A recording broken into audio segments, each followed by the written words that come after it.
Angels, warriors of God, agents of fate, powerful celestial entities forged to be heaven's perfect soldiers.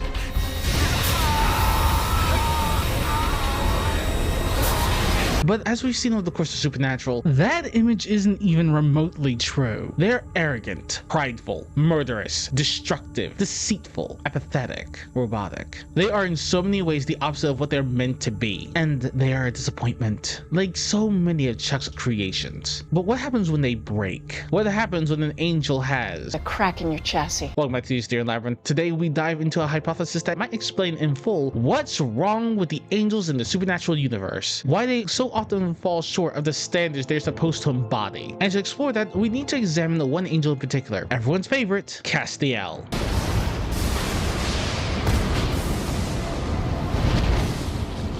Let's break down Naomi's claim that Castiel has a crack. You're the famous spanner in the works. Honestly, I think you came off the line with a crack in your chassis. You have never done what you were told. Not completely. This suggests a defect, a flaw in the system, something that makes him unreliable, unstable. She tells us he's never truly followed orders, not completely. And she's not alone in this observation. You know what every other version of you did after gripping him tight and racing him from perdition? They did what they were told. But not you. Not the one off the line with a crack in his chassis. Even Chuck, God himself, acknowledges that this version of Castiel is the only one across all the multiverse who doesn't obey. So what exactly is going on? Now, some might expect me to say it's the natural order, and while that idea may apply elsewhere, in this case, I don't think so. Because here's what we know. Angels haven't been replenished since Chuck left heaven. Every angel we've met was created by him, which means Castiel, crack and all, was also created by Chuck. And if so, as this so-called flaw was known, if it truly is a mistake, then why wasn't it corrected, or at the very least removed from the narrative? So why is Castiel like this? In my view, the crack isn't a flaw in logic or design, but a subconscious rebellion, a kind of internal contradiction that breaks through when the system itself becomes incompatible with the angel's original function. And that brings us to the next critical question. What does it mean to be an angel? Yes, they're described as warriors of God and agents of fate.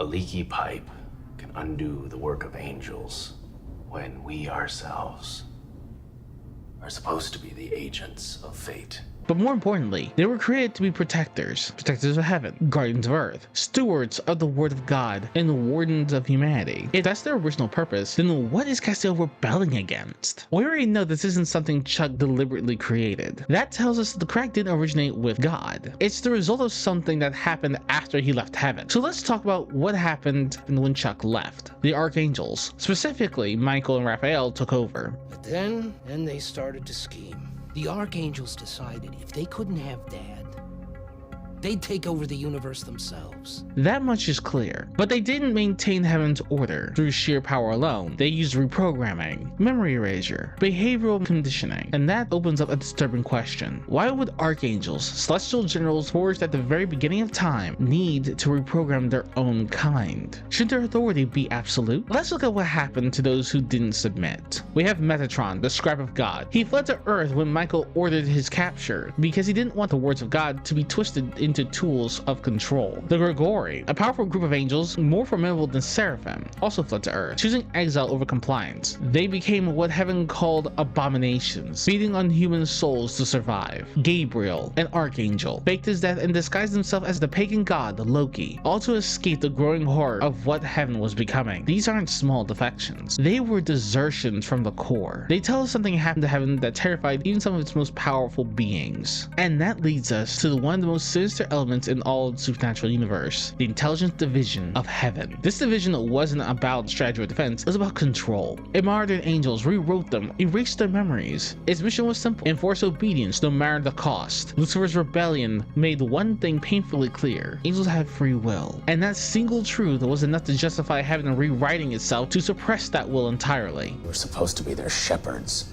not their murderers. Not always, Angel. There was that day back in Egypt, not so long ago, where we slew every firstborn infant whose door wasn't splashed with lamb's blood. And that was just PR. Well, I wasn't there. You were there. You just don't remember it. At least they let you believe the lie. Upstairs, working for Naomi, working in intelligence, we had no option but to live in the dirt. She never reset me completely.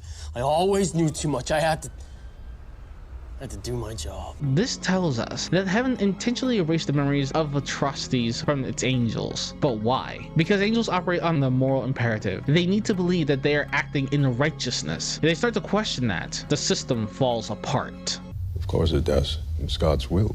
How can you say that? Because it's what I want.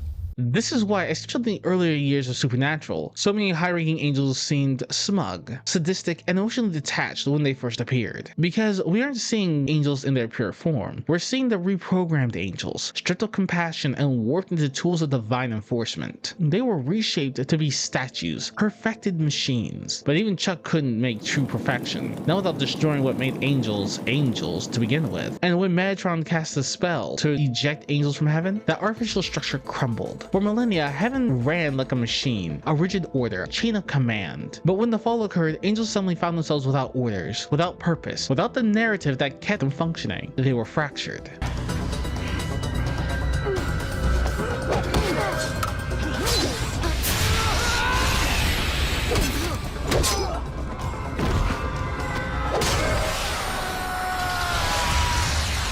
Not just physically, their wings burned and their grace shattered. They were psychologically broken. Some clung to what little structure they remembered. Others turned to brutality and domination. Some fell into madness. Only a few, those who were already begun to fracture long before, were able to move forward. In Castiel, he was the only one truly free enough to evolve. Interestingly, those who left heaven before the fall show us something different. Gory as monstrous as they became, granted humanity a form of peace before feeding, offering a dreamlike heaven, much like the Jinn. They may have fallen far from grace, but they chose that path rather than become empty drones. Metatron chose exile, fleeing to protect the words of God from becoming a weapon. Gabriel refused to watch heaven collapse under Michael's righteous tyranny. He left because he still felt something heaven wanted to suppress. But if all that still doesn't convince you, then consider this. There's one angel who was never reprogrammed, one who never passed through Naomi's hands, because he was already locked away before the process ever began.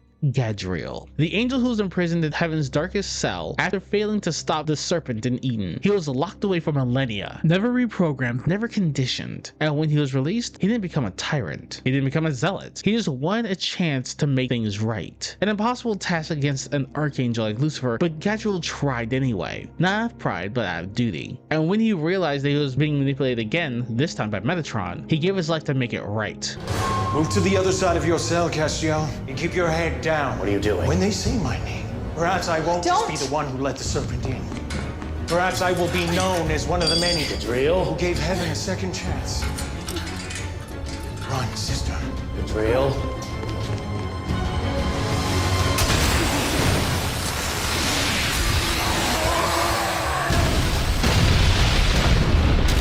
He didn't see humans as lesser. He didn't seek power. He sacrificed himself so Castiel could finish what needed to be done. So, checkboxes. Warrior of God?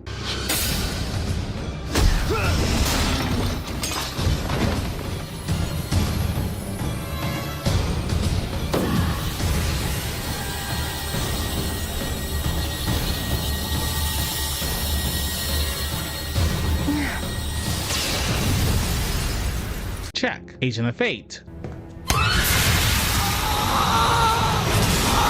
No! Oh, check. Protector of heaven, earth, and humanity. Easy there, brother. This young man has prayed for our assistance. Are we creatures of wrath or compassion?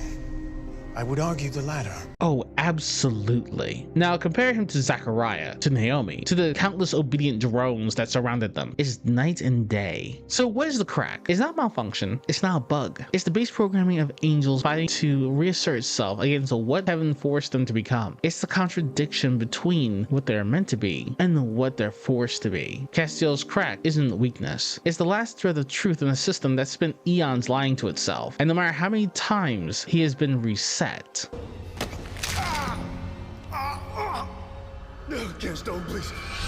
his true nature always fights its way back to the surface.